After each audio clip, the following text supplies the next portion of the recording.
Hi friends, today we'll be finishing our Necromancer run. To recap, it's a build based on having corpse dust in your inventory and then using a wand of corruption to create a wraith army. For the demon halls, I'll use my favorite combo to do most of the heavy lifting, which is the Psionic Blast and Mind Vision combo. I'll show you how that works shortly. For now, we'll have to craft the Psionic Blast from Scrolls of Retribution, and it just so happens to be my last unidentified scroll. At the Imp Shopkeeper, I try not to come back here if possible. You can't go wrong with buying all the torches first.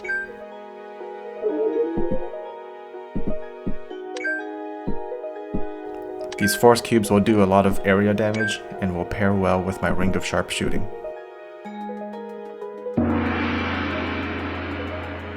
Ideally, we'd have 4 magic mappings, but I'm hoping we'll pick one more up along the way.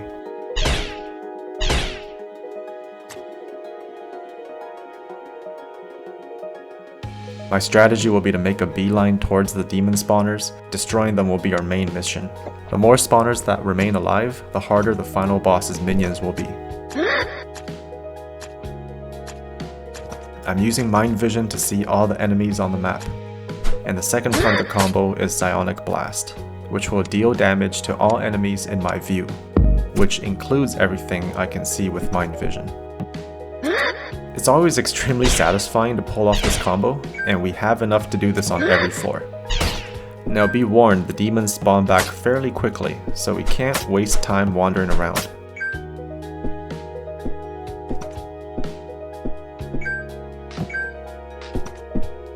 Psionic Blast isn't enough to kill the spawner. If we played this a little bit more aggressively, we could have tried sneaking here and landing a few hits on the spawner first before activating Psionic Blast. But I'm not too confident with all these wraiths constantly spawning around us.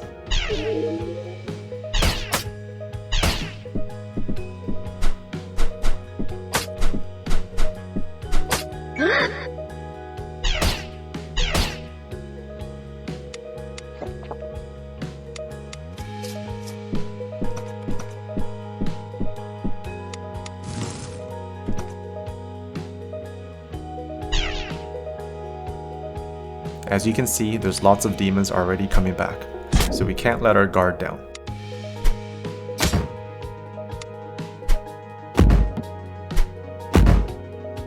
So that's why Force Cube is not to be underestimated. Playing a bit sloppy here, we probably could have corrupted it before it hit me in the face.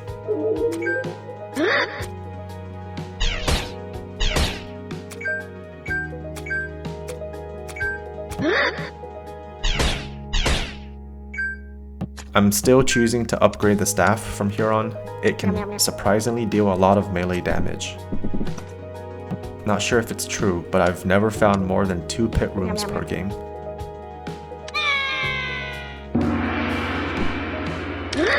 For once, I'm glad a wraith spawned from the pile of bones. Wow, we've been really lucky with the artifacts in this game. Ethereal Chains and Hourglass will give us a ton of mobility. We're creating a wraith farm in here.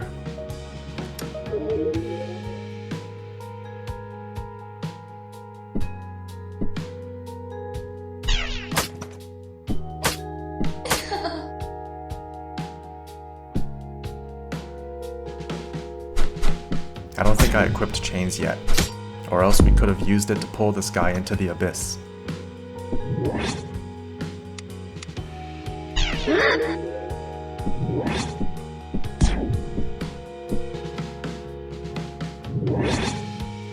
The AoE Amok from the Staff of Corruption is insanely powerful. It almost acts like a Scroll of Rage that we can trigger multiple times.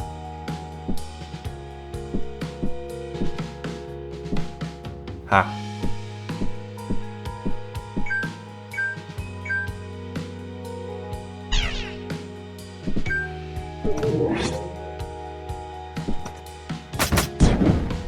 I sorely misjudged that.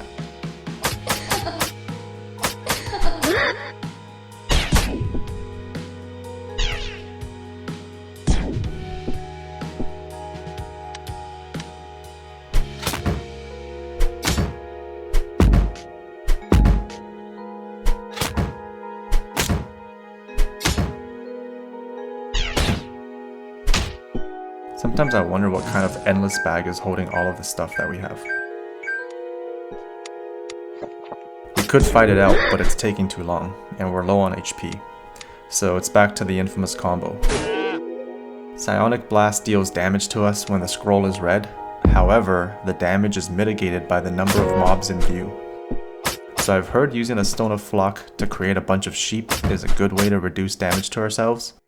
Though, from my experience, I've always been able to safely use it when there's at least 8 targets around. This is why Chains is the best artifact in my opinion. It's so versatile. And you don't have to do anything extra to level it up, unlike Hourglass, which costs a lot of gold to buy extra sand.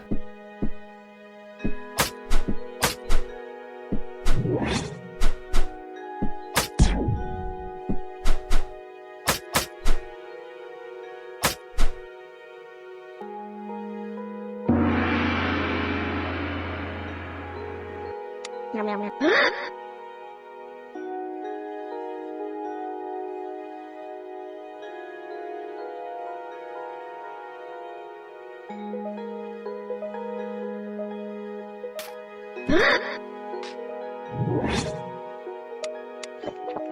An unintended benefit of the Wraiths is that it creates extra targets for Psionic Blast as well.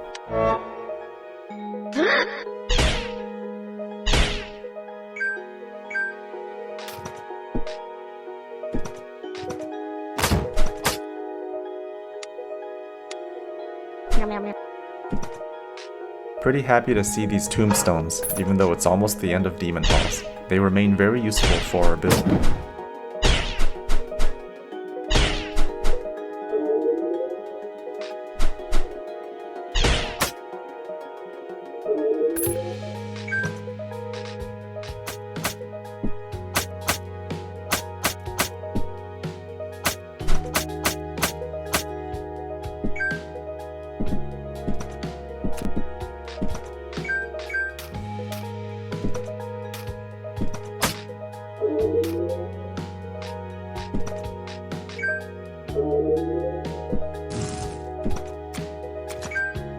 Sticking close to our crew while exploring allows us to teleport quickly away to safety without even using any items.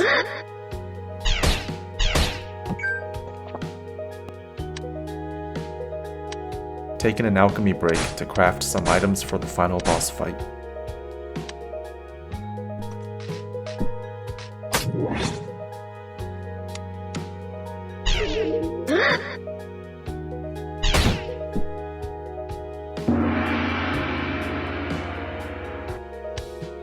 Yum, yum, yum. I don't even remember when we picked up this 4th magic mapping, but I'm glad it worked out after all.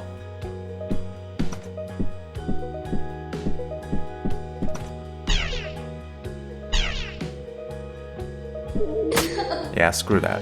We're mind freaking this whole place.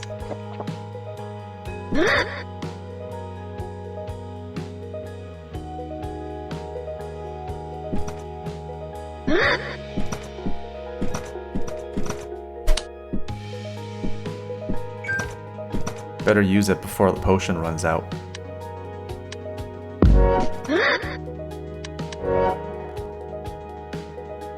We also have enough experience potions now to get to level 30.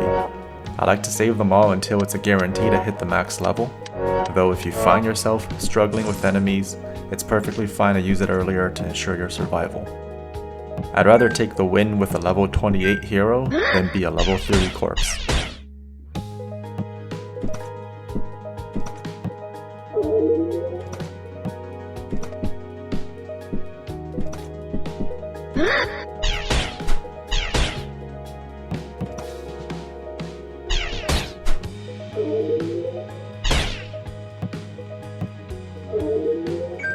Hide behind the Wraith to allow the enemy to target them first before engaging.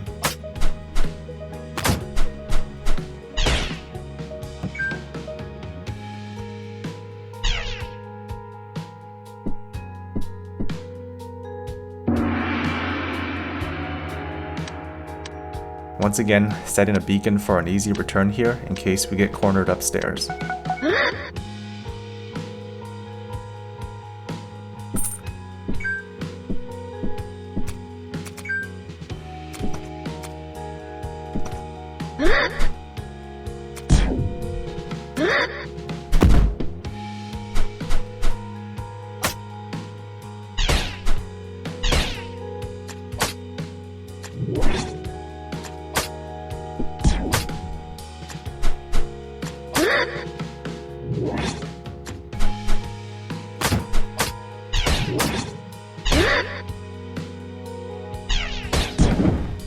Somehow I knew that was gonna happen. Though I admit getting killed by my own evil eye is a way I have not yet died in this game.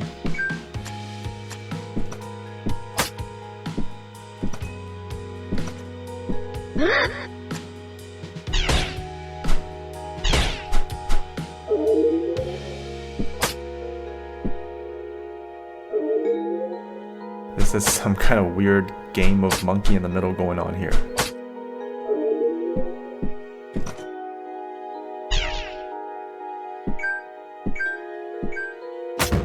Okay, that's the last demon spawner. The reason we want to destroy them all is because there will be fewer demon rippers during the Yogg fight. And I don't feel like going for a Doomslayer badge while doing a Necromancer run. It's pretty convenient that we get to spawn all of our wraiths before starting the fight. Also make sure there aren't any more spawning before using a lullaby scroll.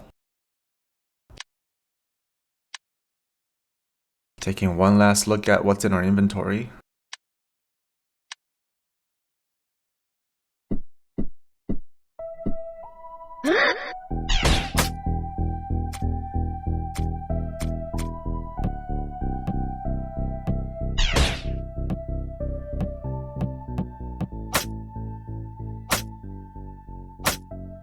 They're actually making really quick work of Yogg.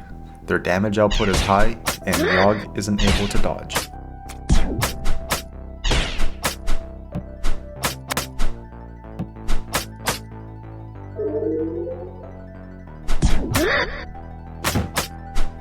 Okay, so we've got Bright Fist and Soiled Fist.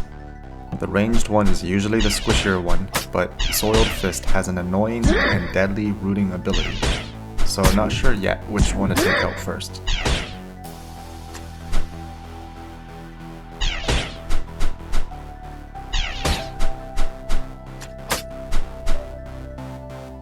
Another option is to just let them take each other out. We do have a lot of Stones of Aggression in our bag. In hindsight, setting the area on fire may not be the best idea.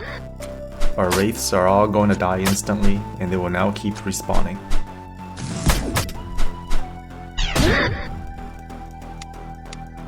Yum, yum, yum.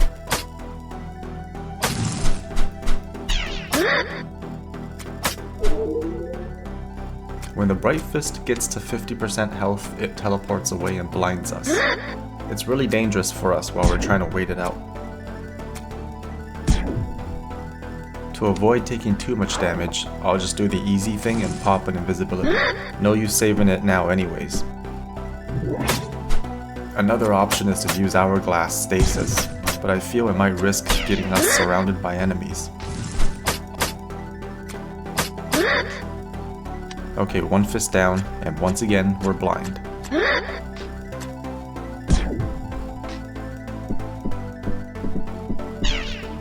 This is why we're carrying levitation potions. Being rooted is a death sentence with Yogg's laser and Demon Rippers jumping around. We could have also beaconed back as an alternative. One thing to watch out for is Amok makes the fist go after Yogg. The fist is also immune to damage while it's on the center platform, so in this scenario I'm gonna have to use some phase shift to try and separate them.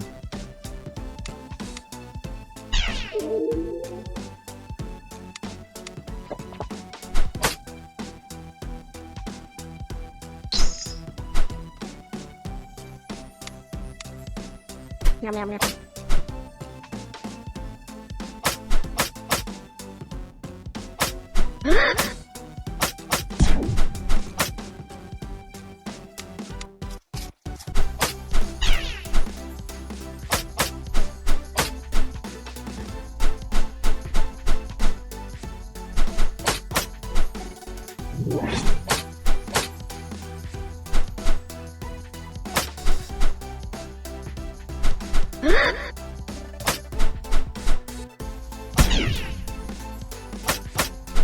The tricky part is to keep paying attention to see when the aggression or Amok wears off.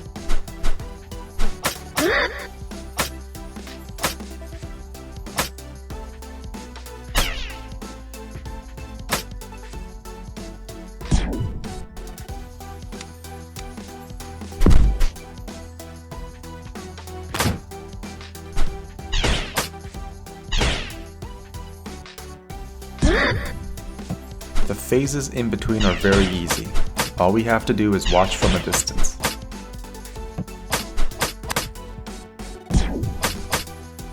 Our staff's melee damage is also high enough to one-hit the larva too, which makes them a good source of wand recharging. The Burning Fist will be our first priority since we have limited elixirs of Dragon Blood. I tried to get another armor with Brimstone during the run, but wasn't lucky enough.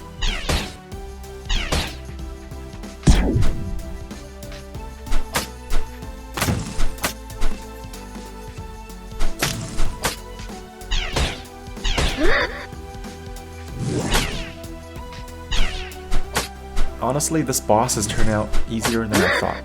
The Elemental Blastamok is so good with all the minions on the field.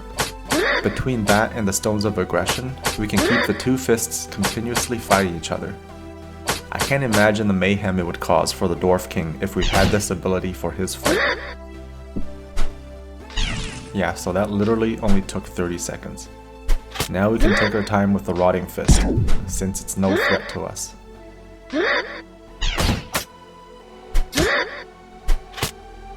I'm trying to prevent it from reaching the altar and becoming immune to damage again.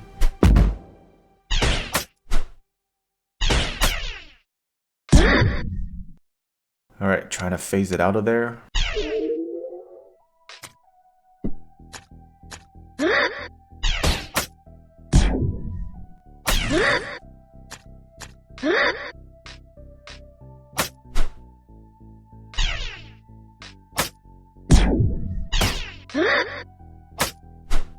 So every pair of fists has one ranged and one tank. That's why it's taking so long to kill this one. It might not be very dangerous, but it is very tanky.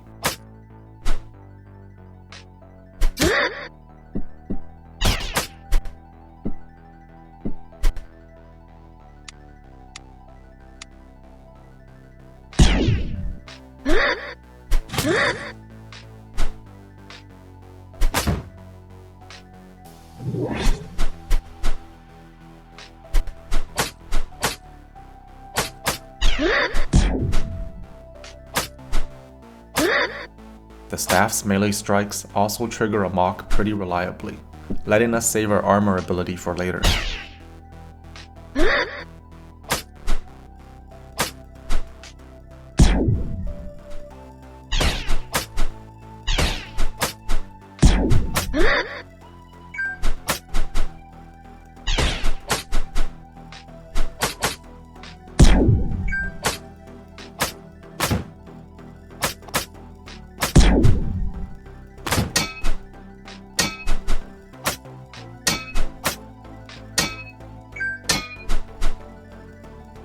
Same as before, we'll deal with the ranged Dark Fist first, and then the tanky Rusted Fist after.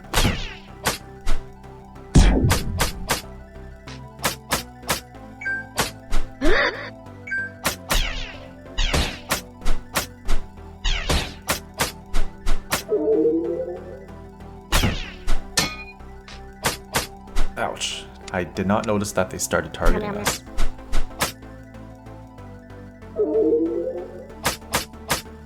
Similar to the Bright Fist, the Dark one also teleports away at 50% HP, though its effect is less annoying. All it does is make you use another torch, instead of blinding you, which is far worse. I like to keep a few paralytic gas around for the ranged ones, and then try to snipe them from afar. Though they do occasionally break paralysis and hit you. We just have to be mindful of that.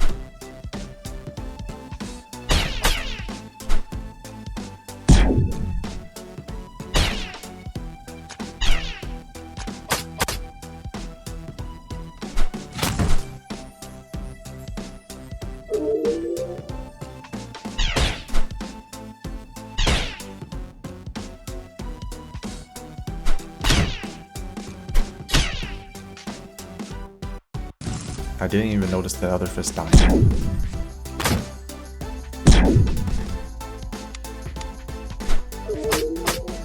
We could finish Yogg off with another Stone of Aggression, but I'm really tired of ending it that way.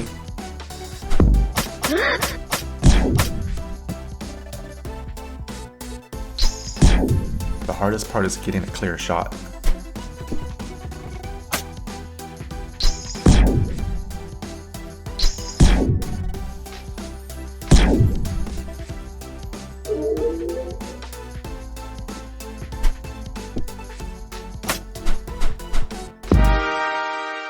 Nice. Well, I guess that kind of proves our little experiment, and the Necromancer run can go very far. In all honesty, the Staff of Corruption really did most of the work in this last chapter of the dungeon. I feel we could have won with just that and the Elemental Blast. No need really for the extra wraiths, but it's definitely easier with them around.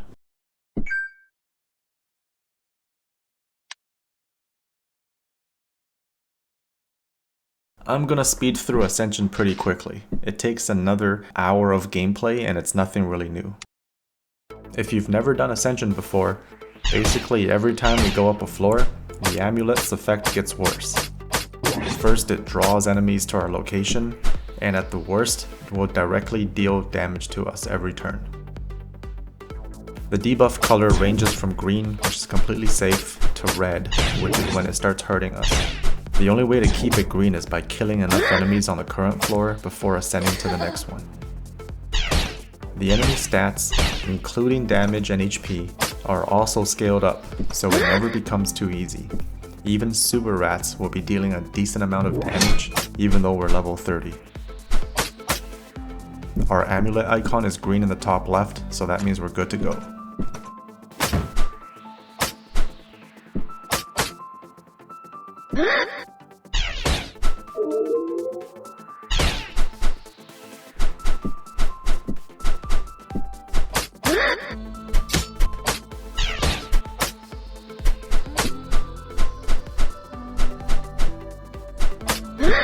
There's no need to save items anymore, so we can just use whatever items necessary to finish off the mobs and get to the staircase. We also heal up to full health and hunger on the boss floors before the next chapter.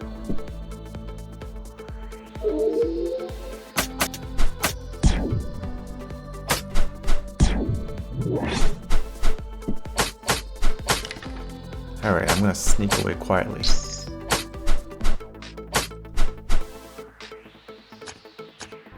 At this point, I'm pretty confident we're gonna reach the top, so I'm just gonna finish the run by streaking through sewers.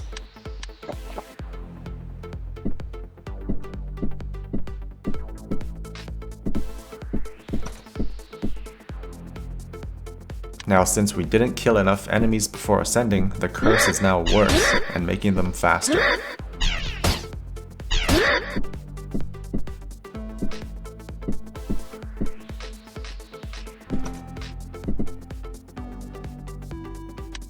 Now the curse is actually slowing us down. So imagine being a new hero and seeing a naked wizard being chased by ghosts and it's only floor 2. This is the worst the curse can get, so in addition to all the other debuffs, it also damages us every single turn now.